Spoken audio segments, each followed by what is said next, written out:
follow on that in a minute. But on the Supreme Court, just one more question on the Supreme Court and the President's comments Monday. Does he regret using the word unprecedented?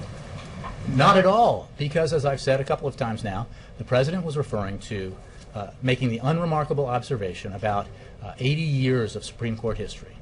Since the Lochner era, well, only because a handful of people didn't seem to understand what he was referring to. Of course he was referring to the fact that it would be unprecedented in the modern era of the Supreme Court, since the New Deal era, for the Supreme Court to overturn legislation passed by Congress designed to regulate and deal with a matter of national economic importance like our healthcare system. That is a fact. Since the Lochner era, which ended when the Court began to defer to Congress on New Deal legislation, the Supreme Court has not done that, has not broken the precedent set there, and that's a number of years now. That's what would be unprecedented about it. He did not suggest, did not mean and did not suggest that the Court, it would be unprecedented for the Court to rule that a law was unconstitutional. That's what the Supreme Court is there to do. But it has, under the Commerce Clause, deferred to Congress's authority in matters of national economic importance.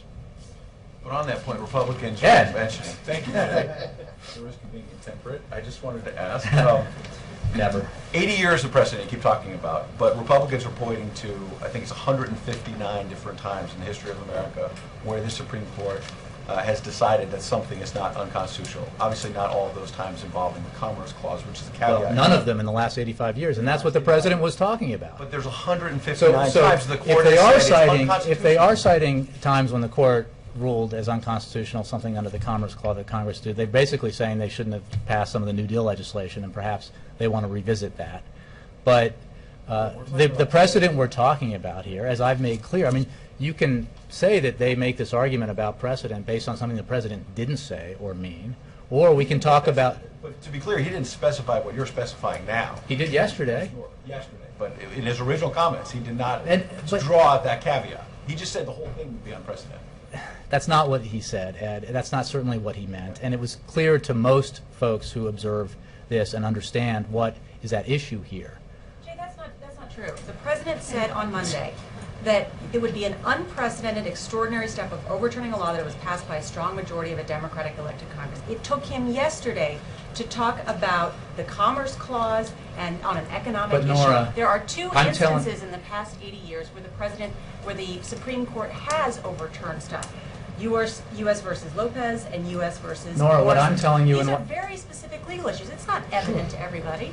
Well, it may not be evident to you. It is clear that the President was talking about matters like this that involve the Commerce Clause, that involve Congress passing legislation to deal with issues of national economic importance. National economic matters like health insurance, which is clearly a national economic issue.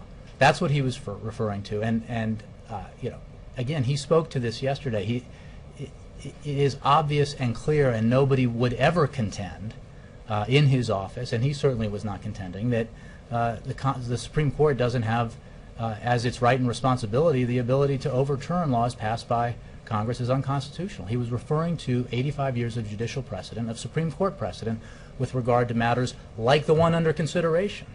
And it's maybe fun to pretend he meant otherwise, but everyone here knows that that's what he meant. Ed. Okay.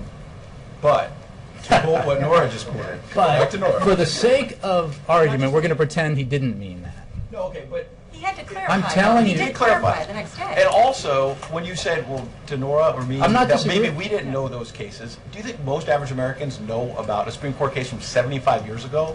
Come on. I mean, but what's your point, Ed? Are you suggesting, I just want to know, are you suggesting because the that President left the impression that the whole thing would be unprecedented. And I'm telling you, and he told you, and others like me have said, actually on the day of as well as after, that what he meant, and what he made clear yesterday, and he was a law professor, right, and he understands constitutional law and constitutional precedent and the role of the Supreme Court, was a reference to the Supreme Court's history in its rulings on matters under the Commerce Clause. On what Nora quoted